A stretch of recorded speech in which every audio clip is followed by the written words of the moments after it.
So I was watching One Punch Man recently, and while watching the show, I just was reminded on why the Sokovia Accords in the Marvel Cinematic Universe was a very bad idea and would not have worked successfully. Because, as later mentioned in the one good line and scene in She-Hulk, is the Sokovia Accords were appealed. It was brought to a stop, which is very good for that particular universe for the simple reason in Captain America 3, they mention how every organization that would like to be in charge of superheroes comes with an agenda, and that agenda can change because in One Punch Man, you realize how they have selected specific times and places for certain heroes to act.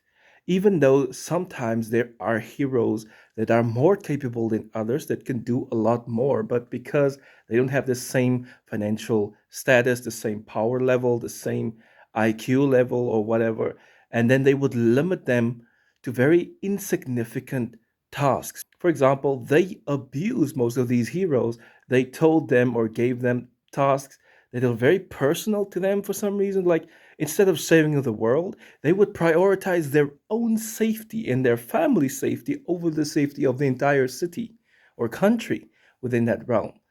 In a similar manner, in the MCU, that is why Captain America never wanted to sign because he knows that they function as an army.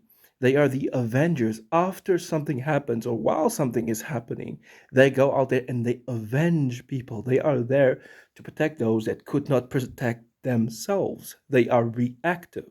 And they cannot wait for a Congress hearing to come to the conclusion, okay, it's a good idea to send you now. By that time, many people would have died.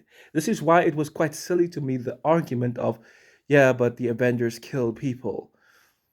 With the invasion in the first Avengers movie, aliens were already wiping people off the map, wiping buildings off the map. Had they done nothing, more people would have died. This is why I will always be Team Cap. I I laughed at people that till this day are going to be Team Iron Man because they just want the blame to go to somebody else. But you know, those people have agendas, bad agendas that change over time. And this is one particular scene in the DC universe where Superman goes and saves people in Russia, and he just heard these people were in distress. He saved them, didn't think much about it.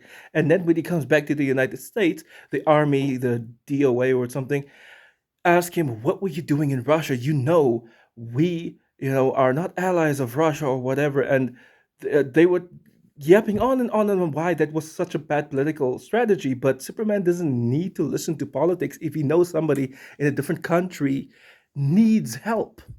You know what I mean? So for that reason, regulating heroes and telling them you can't be heroic today, you need to be heroic, and this day you need to go and save those people and those people alone. That doesn't make sense. That would never functionally work.